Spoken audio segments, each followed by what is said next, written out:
Good afternoon, everybody. Welcome back to part 2 of our interview with Mr. Hilinski. As always, I'm Jack Taylor. This is Connor Lomas. Now, sir, we actually just saw about a couple hours ago that the Gamecock club football team has started a hashtag and a movement, Do It For 3. So they put a promo out. They're wearing the jersey number 3 on the back. And so we just saw that a little bit ago. What's your initial reaction off of that? I think it's fantastic. I mean, the whole point of Hilinski's Hope is to bring awareness, and there's no better group of people than the students themselves, the athletes themselves, to be helping each other out. And we've been promoting that from the beginning, so it makes you smile a little bit when you see and hear stuff like that. It's great. Yeah, absolutely. So, I mean, Jack was a part of this. Ryan went up to the students after the Kentucky game. You already know. Yeah. And went up and prayed with each, like, pretty much all of them, put his arms around him and everything, and it was a very, very special moment. And, I mean, not only that, but afterwards he went around the whole stadium and basically high-fived, like, everyone on the lower section, which was, I mean, it gave me chills. No joke, gave me chills. And I'm sure because Jack was a part of it, he, you know, was right there with the prayer. And, you know, what does that say about Ryan? Like, what does that say about his personality, just the kind of person he is, and what traits he carries with him? Yeah, thanks for saying that. That's really awesome. It's hard to describe, but what you see is what you get with Ryan. I mean, he has a private life that his family knows more about. He's certainly an imperfect player, kid, student, but what I saw that day was just genuine joy. Playing for his team, helping the team win, doing his part in a team sport, and then recognizing, you know, that Williams-Brice is just an unbelievably special place to play, and it's filled with really genuine people. And so that didn't surprise me at all. And I've talked to him since, and so I know he saw it. He sort of decoded it, you know, because guys turn around and stuff. So he wasn't sure what it said when he saw it. It was truly inspiring. Tyler's with Ryan all the time and on the field particularly, so he feels a little bit like Superman's with him, you know. Yeah. So that was fun, and then to go over and thank those guys for being so supportive. That's all spontaneous, all Ryan. You'll see that time and time again. Incredible. And so obviously everyone saw the video, or I imagine most people have seen the video, but I don't think everybody might not know the situation that led up to it. So if you'd be willing to speak on the situation from your perspective with the state that led up to this really cool moment. Yeah, you know, we have a lot of respect for journalists and the media in general, and they've been nothing but kind to Hilinski's Hope. The situation with the state was, I think, unfortunate, and I think, you know, ultimately insensitive. I think the title slide the title of that piece was tough. Ryan's fair game, you know, you play well or play poorly, Ryan's terrible, or you know, Carolina's hope sinks or whatever, I guess, you know, while unfortunate would still be, you know, fair game. I'm not sure, you know, the information I got was, you know, was a little bit of a mixed bag in terms of how it occurred. But the writer, for sure, is a great kid and a young man. Everybody's a kid to me, but a great guy. And I know he took the brunt of it because people don't understand that process, that he didn't write that headline. So I felt awful for him. That was my first thought. The second was, you know, what were they trying to do? They're just trying to be clever, and I don't think there's any malice in that. I think it's an unfortunate and sort of insensitive.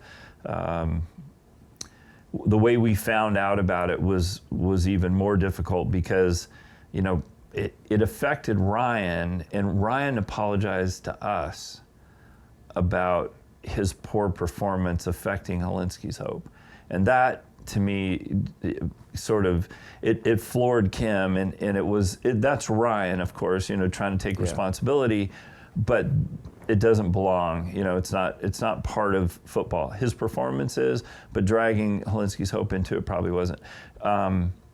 You know, in fairness, we're talking to the state.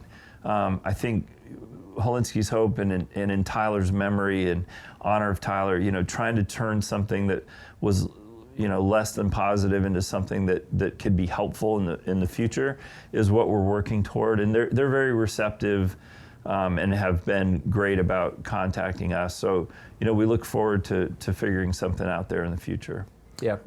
You said earlier that Tyler's always with Ryan, and you can see that it emulates in his play. Yeah. That first touchdown against Charleston Southern, when he pointed to the sky, put number 3 up, how cool of a moment, how emotional of a moment was that for you and Kim? Yeah, it was really, it was great. Now, Tyler had passed before Ryan's senior in high school, so what was worrying us or had us sort of on pins and needles was his first game of his senior in high school, his first touchdown pass, he really struggled afterwards emotionally, and sort of had to be surrounded by teammates. And I think it might have been the first time he'd really, in a public way, sort of demonstrated how hurt he was.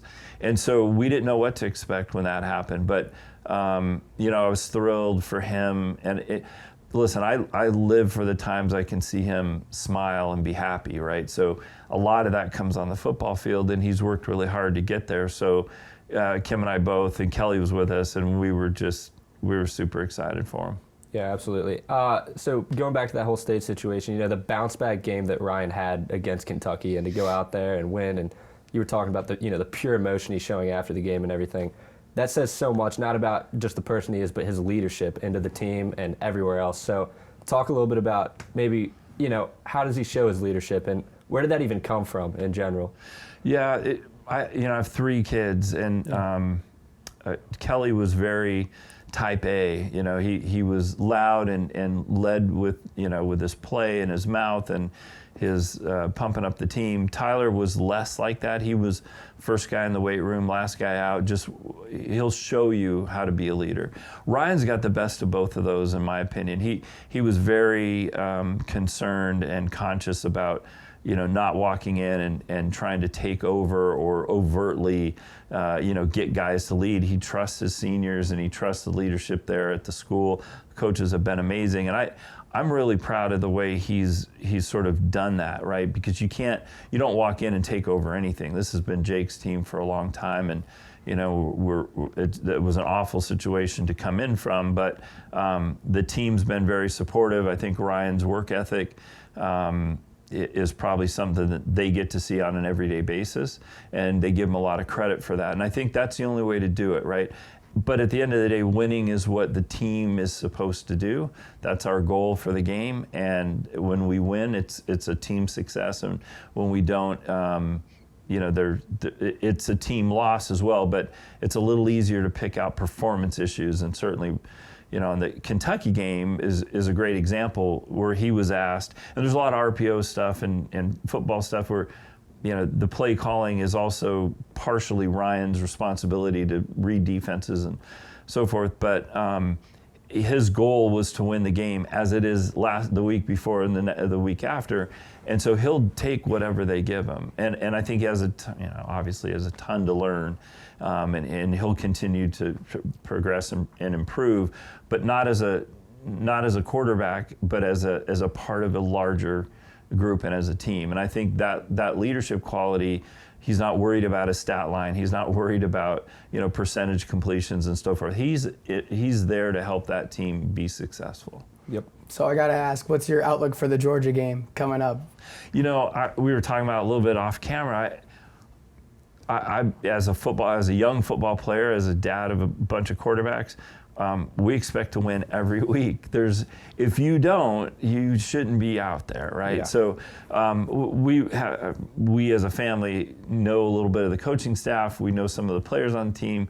Have nothing but respect for Georgia and their ability to win big games. It's certainly going to be a challenge, but I believe in our Gamecocks, and I've seen many practices and been around the guys. This is a team that's capable of beating anybody at any time. It will not be easy, but I have total confidence in their ability to make it a game and be successful out there. So can't wait to get down there next week. Yeah, no doubt. Hopefully we can pull it out. Yes, sir. I hope so. Appreciate it. Yep. All right. Well, that is all the time we have in the studio this week. Mr. Hilinski, thank you again so much for coming on. It was a fantastic interview. Thanks for having me. It was a great getting to talk to you. And until next time, South Carolina, Spurs up.